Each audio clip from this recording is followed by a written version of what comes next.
talk about different topics of life. We share some stories, and you always do a good job of bringing out that passion in people. So everybody has a purpose, so we really become passionate because we love what we do.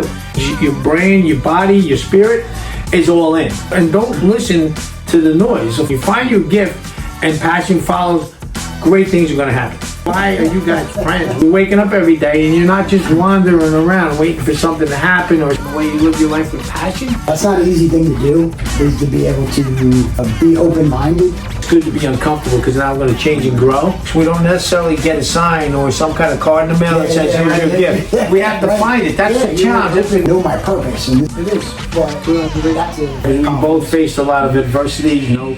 Oh yeah, that's awesome. Being our first podcast, we want to kind of instill the idea of passion, because that's kind of what we carry with ourselves. I mean, we talk about it all the time. Yeah. You know, how do we get into certain things with coaching and art and whatever we're doing, family life, you know, there's always that passion that we kind of carry with us. And fortunately, I've been fortunate to be able to talk to you about it. Not everybody has that ability, so we kind of came up with this, or you kind of thought, hey, let's kind of bring it out and let everybody else resonate with that feeling that they probably have inside of them, but they just don't know how to, or maybe they're even afraid to kind of let that passion out, expose themselves, feel vulnerable to other people, because passion is kind of a vulnerable thing if you think about it. You know, this is a good opportunity. I'm glad that you mentioned it, because we've been talking about it for a long time, to kind of talk about different topics of life and how we're gonna maybe share some stories. And I know you have a lot of stories. Let's talk about some of the foundation from when we met, kind of like led us to this point here. You always do a good job of bringing out that passion in people. And, you know. Yeah, I mean, Russ, like you said, it's a good opportunity. I feel like what we said basics. You mentioned basics, and we start with the basics. So one of the basic things I feel like that's involved in what we want to discuss is purpose, right? So everybody has a purpose, and also everybody has gifts. So we have some sort of talent that we can use, and I feel like that is really not going to be manifested till we discover what that is, what that purpose is, what that gift is. And for you, it's art. For me, it's athletics and coaching and influencing people. But you have the same effect. So the passion that I'm going to talk about, which is the next basic, stems from a love for what we do. Okay, so we really become passionate because we love what we do. And it also comes from a position of giving. We want to give our talent and attach our passion to it with feeling, so that we can give it away to somebody else and help them find their passion. So it's the same thing, whether it's athletics, whether it's art. Many people fight their entire life trying to live a passion that they think they have, but they don't really have. So for instance, we're told we need to be an athlete, or we're told we should take a business class when our passion is for teaching, or our passion is for art or dance. The feeling is the same. You're not going to be successful at any of it unless you have that passion. And the passion comes from using our gifts. When you hit the passion with the gift you have, then you what I call, you have cognitive congruence, which means your brain, your body, your spirit is all in. Right. It's working together because you know what you're doing, you're meant to do, and you can do it with ease. And you can also influence other people to do it because you have such a love for it, and you can't wait to talk about it. And I feel that, or two of the basics. I would say purpose then is founded in passion, and then identifying what your gifts are and figuring out how to use it. I've always seen you be able to connect with people, and I think that is the connection. Like you said, I mean, I see it all the time, especially in art. They get pushed away from their passion. Right. You know, that's not a good direction. It's not a financially stable direction, and like, so how do you recommend staying strong in your passion? Because you always seem to really discover that in people and encourage it, but not everybody does that. Right. Well, I have a perfect example of that. Like, so you get drifted away from what your passion is. My passion has always been, since I graduated high school, even before that,